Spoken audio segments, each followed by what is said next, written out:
انشاءاللہ حالات ایسے آئیں گے کہ ہم خوش ہوں گے، حالات بدلیں گے، بہار آئے گی، انسان خوشحال ہوں گے، ملک خوشحال ہوگا، ترقی کرے گا۔ جب ہم حکومت کی طرف سے غریب عوام پر ظلم کا کوڑا برسا دیا، ہر بندے کو پتہ ہے کہ پنجاب میں یہ سلسلہ چل رہا ہے، بجلی کے جو بل آ رہے ہیں، ایک بندہ گھر کا چولہا نہیں جلا رہا، اوپر بجلی کے بل کے انبار لگا دیے، ہر بندہ پریشان ہے، اور ہر بندہ اس بات سے واقف ہے کہ بجلی کے بل بالکل ناجائز اور ایک ظلم ہے۔ جو غریب عوام ایک گھر کا چولہا نہیں جلا رہا ہے، ایک بندہ ہے جس کے 5-6 بچے ہیں، وہ بچے بھوکے ہیں، تو وہ بجلی کا بل کیسے ادا کرے گا؟ یہ ہر بندہ جانتا ہے جو حکومت کی طرف سے ظلم ہے۔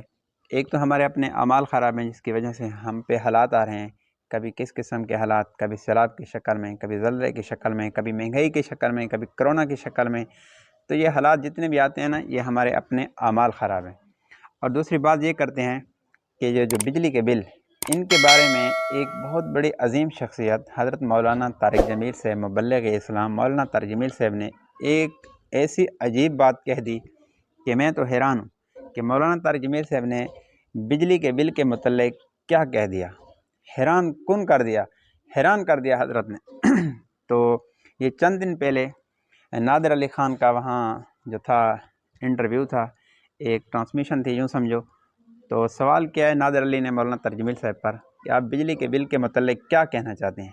تو حضرت نے جو جواب دیا وہ آپ اسی ویڈیو میں دیکھیں، کہ وہ میں آپ کو حضرت کی ویڈیو دکھانے لگا ہوں، آپ سن لیں کہ مولانا طارق جمیل صاحب نے کیا کہا۔ مولانا صاحب آج کل بجلی کے بل بہت آ رہے ہیں، کچھ اس پہ بھی مشورہ دیں۔ لوگ پنکھے اے سی نہیں بھی چلا رہے اس کے بعد بھی آ رہے ہیں، کیا کیا جائے اس ٹائم؟ یہ بہت بڑا مسئلہ ہے جو میں آپ کے سامنے پیش کر رہا ہوں۔ بجلی کے بل اتنے آ رہے ہیں جتنی لوگوں کی تنخواہ ہے۔ اللہ کی طرف سے ناراضگی ہے کہ چیزوں کے بھاؤ بڑھ جانا، یہ اللہ کی ناراضگی کی نشانی۔ اچھا، آپ نے سنا ہے کہ مولانا طارق جمیل صاحب نے کیا جواب دیا جب نادر علی نے پوچھا کہ آپ حضرت بجلی کے بل کے متعلق کیا کہنا چاہتے ہیں؟ تو مولانا طارق جمیل صاحب نے شارٹ کٹ اور 2 لفظوں میں جواب دیا کہ اللہ ناراض ہے۔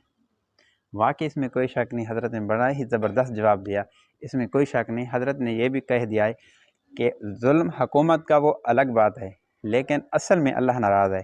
جو اوپر سے حالات آ رہے ہیں یہ اللہ کی ناراضگی ہے، اس میں کوئی شک نہیں، لہذا اللہ کو راضی کیا جائے۔ جب ہم اللہ کو راضی کریں گے نا تو یہ بجلی کے بل یا حالات جتنے بھی ہیں نا، یقین کریں یہ اللہ تعالیٰ کے حکم سے آتے ہیں، یہ سب اللہ کی مخلوق ہے۔ جب ہمارے اعمال درست ہوں گے، ہمارے اعمال ٹھیک ہوں گے، اللہ کی چاہت والے، اللہ کی رضا والے، تو انشاءاللہ حالات ایسے آئیں گے کہ ہم خوش ہوں گے، حالات بدلیں گے، بہار آئے گی، انسان خوشحال ہوں گے، ملک خوشحال ہوگا، ترقی کرے گا۔ جب ہمارے اپنے اعمال ٹھیک ہوں گے، جب ہمارے اعمال ایسے ہی ہوں گے کہ ظالم اور مظلوم کا نکھیڑے کرنے والا کوئی نہ ہو، ماں باپ ہر تیسرے اور دوسرے گھر میں ماں باپ اولاد کے ہاتھوں ذلیل ہو، 90% مسلمان نماز چھوڑ چکا ہو، تو حالات تو ایسے آئیں گے، پھر مخلوق سے گلہ نہیں، بندہ خود سے گلہ کرے، اپنے گریبان کھول کر دیکھے کہ میں کیا کر رہا ہوں۔ تو اس لیے مولانا نے بجلی کے بل کے متعلق بڑی زبردست بات کہی کہ اللہ ناراض ہے۔ اصل میں ہے اللہ ناراض، جو یہ حالات آ رہے ہیں۔ تو اس لیے میں نے کہا کہ مولانا کی بات آپ کو سنا دوں۔ بات اچھی لگی تو بھائی کے چینل کو سبسکرائب کرنا، اگلی ویڈیو تک اجازت، اللہ حافظ۔